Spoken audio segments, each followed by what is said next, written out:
So I'm Dr. Nivedita Shriyans. I'm in the field of education. I'm in the field of spirituality.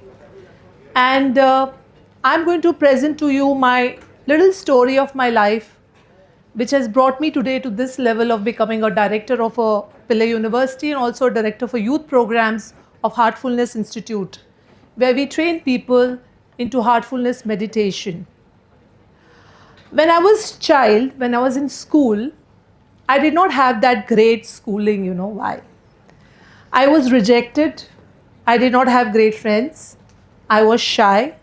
I was not able to talk and communicate. I did not have a group of friends with whom I can share my lunchbox. I was kept aside. So I was grown up in that environment where I was always under a pressure that I don't have somebody whom I can belong to, whom I can connect to. So it happened up to 5th standard, 6th standard. Then something changed in my class of 6th standard where I started making a decision and talking to myself that now you have to talk. Now you have to communicate. Now you have to connect. And that is the time when I started talking to people, connecting with friends, and making people hear me what I say. From that time onwards, my communications improved.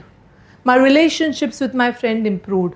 And then I started seeing the change in the surroundings around me, around the friends, around the teachers. They started noticing me. So communication is a decision what we all have to make, and we all need to take a decision and show up. After this, my problems were not over. I started communicating. I started becoming everybody's favorite. But you know what was my biggest problem? My biggest problem was maths. I was never ever attracted to maths. And I really struggled through the maths episode of my life.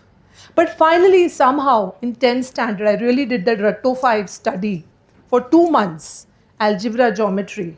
बहुत पढ़ी मैंने. Books भर दिए. And finally, I got 85 out of 150. And I came out of maths. Thank you. Then I decided I'm not going back to maths, and I shifted to literature. Literature was my favorite subject. The girl failing in maths, taking up literature, becoming a graduate in literature.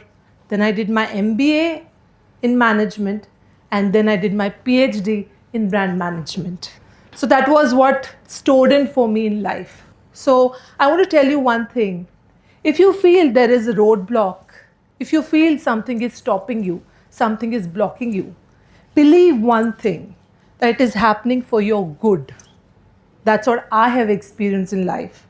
As I left maths, I took up management, I took up PhD, and I could become a director of a very prestigious university in Mumbai.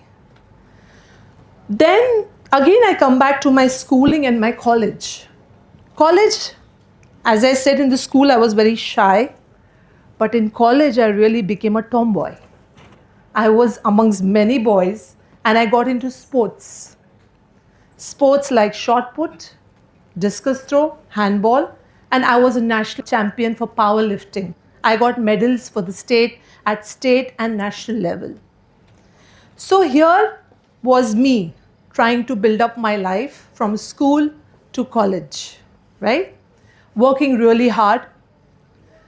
But one thing was again troubling me. My struggle was not over again. So I became a GSEC of the college. I was doing extremely well. From the schooling to college, one more biggest hurdle in my life was my height. For Indian standards, the height is normal like 5.6, 5.7. I'm 5.11. So wherever I used to go, people used to tease me. अरे ये ऊंट कहाँ से आ गया? So I still, if I think of those times, I really feel very scared. And I used to go to my mom and ask me, why God has made me like this? Why me so tall? Why not she? Why am I made a target? My mom told me one thing. Nivedita, the height which you're ignoring or which you're not liking right now is going to take you to the greatest height in your life. And believe me that. So that belief at that time she tried to build in me. I thought, okay, she's telling me something, I will just listen to it. But the same height actually took me to greater heights. Because wherever I go today as a director, I get a lot of respect. Nobody can ignore me because I'm tall and I'm accepted well. Then after colleging, I wanted to try and I wanted to become an air hostess. I had this dream, मुझे हवाई सुंदरी बनना है. But I was in college in sports. I was on ground all the time with guys practicing handball. And at that age, I did not believe that I'm not good looking. I was extremely dark, playing on the ground, rough skin like a sportswoman. And I cannot be accepted as an air hostess. But still I went on trying, giving interviews. I used to make beautiful clothes. My mom used to make it for me. These jackets and the skirts. And wherever I used to go, I used to get rejected. Everywhere. You know why? Again, the roadblock. Can anybody tell me what is the roadblock? Again, my height. And those years, they used to appoint air hostess with 5.4, 5.5, 5.6. And I was 5'11". They were here and I was here. So I was rejected there. So again, I was broken and shattered from inside. Why me? But today I get that answer after 27 years. You know why me? Because God wanted me to travel in business class. So that is a belief, my dear friends, I want you all to have in yourself. That nothing is wrong. Only it's a matter of time. The right time comes for everybody.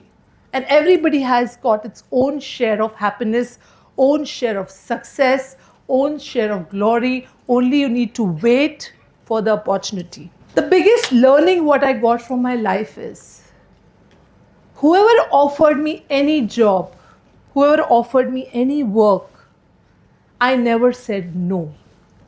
As I wanted to become air hostess, my mother said this girl is going to go mad if she's going to go around for 1 year looking for a job and getting rejected. So she thought I should engage her somewhere, so that she gets diverted in her mind. So she got me to Dr. K. M. Vasudevan Pillai, and she told him, this girl will go mad if she doesn't, divert her mind. She's doing air hostess every day and night. So then Dr. Pillai said, right now I don't have any vacancy for your daughter. There is only one vacancy what I have. Can she join as a music teacher? So I said, music teacher? बचपन में मैंने संगीत विशारद किया था. I had a little bit of knowledge because I used to sing bhajans with my mom. So I went there and started teaching to the B.Ed teachers and to the students music. And I became an instant hit in the class. Everybody started liking the way I started teaching and everything. And then Dr. Pillai said, "Arey, ye itni lambi chaudi hai. Why can't she join my Panvel campus as a counselor?" And I said, no way, I want to be an air hostess. How can I go to Panvel and be a counselor? No way. He said, why don't you just try? I said, okay, I'll try. And I took up this job as a counselor, as a receptionist, to receive phone calls, selling the forms, everything. And I put my heart into it. And everything started turning to be positive. So that is a journey what I'm talking about. Every learning step was a dream for me. I was getting a chance to learn how people reject you, how people look at you, what is the attitude of people when you approach them. So this all learnings made me a very strong and resilient person from inside. So my biggest learning in my life is never say no to any opportunity in your life. So every opportunity is a golden opportunity. So this comes my educational journey. Then I come to spirituality. I am also into training of meditation. I train youth. I have trained more than 2 lakh youth across India in the field of meditation. Today, if you ask me, what is the advantage of meditating? If you feel lost, if you feel not connected, if you feel scared from inside, if you feel fearful from inside, for example, when you're preparing for your exams, you feel that inner stress, that anxiety in you, what can help you? Can your teacher come to your home and teach you a lecture when you're preparing for exams? No. Can your mom and dad help you to write the exam? Only mom can give you a cup of coffee and बोले बच्चा उठ जा सुबह पढ़ ले थोड़ा. Right? This is what your parents can do. But who can help you to prepare better for exams? You yourself. And from where will you get this strength? Is that from the syllabus, what you're reading? How many of you feel syllabus from the reading? Raise up your hands. Very less, right? So where does this strength come from? From inside. You have to connect with your inner self. You have to know yourself. You have to explore yourself. You have to understand yourself. You have to love yourself. And get in tune with your inner self. Once you get in tune with your inner self, your half the problems are sorted. Your concentration improves. Your focus improves. You can align yourself with whatever you want to do if you declutter yourself. This can be a biggest gift you can give to yourself if you can spend some quality time with yourself. If you can be kind to yourself. How many of you are kind to yourself? Very less.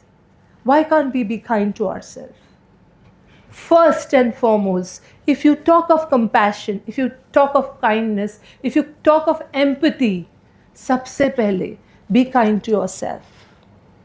Be generous to yourself. Spend quality time to yourself. Then you can share the same emotions with others, whoever are approaching you, whoever are looking for help with you, whoever are asking for connection with you, or around friends with you.